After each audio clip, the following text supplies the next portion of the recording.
살다 보면 급하게 자금이 필요해지는 경우가 생기기 마련이었어요.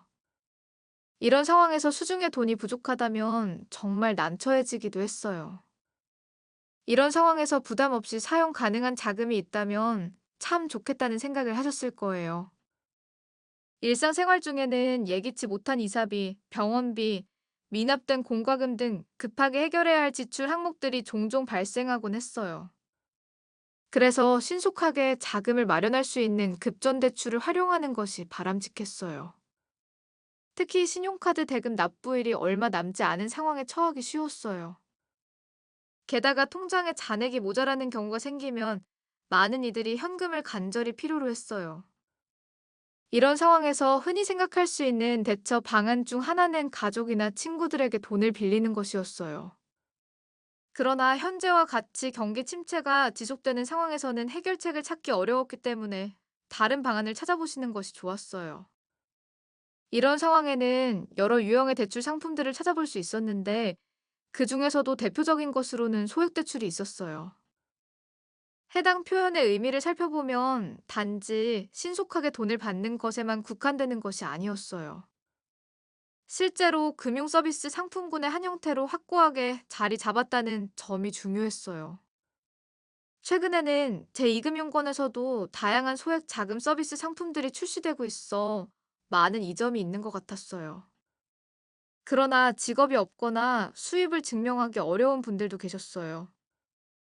이런 특징들을 고려했을 때 현대 금융 체계의 중요한 한 부분으로 인식되고 있었으며 최근에는 더욱 큰 관심을 받고 있었어요.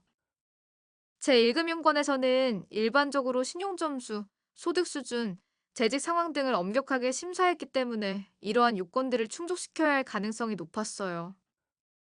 그러므로 이런 사항들을 감안하면 주의해야 할 요소들이 많다는 점을 알아두어야 했어요. 그렇기 때문에 많은 사람들이 급한 자금을 마련하기 위해 당일 급전을 찾고 있었으며 그 수요 또한 빠르게 증가하고 있었어요. 이에 대한 자금 활용 방안을 모색 중이었지만 실제로 이를 원하는 사람들에게는 여전히 높은 장벽으로 느껴질 수 있었어요. 이에 반해 제2금융권으로 분류되는 은행, 캐피탈, 보험사 등 기타 금융회사들은 비교적 심사 과정에서의 기준이 덜 엄격했어요. 또한 모바일 앱 플랫폼이 잘 구축되어 있어 신청 시스템도 편리하게 이용 가능했으며 이는 접근성이 높다는 특징을 보여줬어요. 그러므로 여러 상황에 맞게 제공되는 서비스 형태를 확인할 수 있었어요. 이금융권 대부분의 상품들을 살펴보면 본인 이름으로 된 휴대폰을 이용해서 간편한 본인 인증 과정만 거치더라도 대출 신청이 가능했어요. 또한 당일 내 결과 조회 미차금 입금 처리까지 모두 가능했기 때문에 해당 시스템이 매우 편리하게 느껴질 수 있었어요. 급하게 당일 대출을 받을 수 있는 곳들은 대부분 서류, 제출이나 방문 없이 진행되었기 때문에 이용하기 편리하다는 장점이 있었어요. 특히 이용자들이 급전 서비스를 이용하는데 있어서 느낄 수 있는 심리적 압박감을 크게 줄일 수 있어 큰 혜택으로 다가왔어요.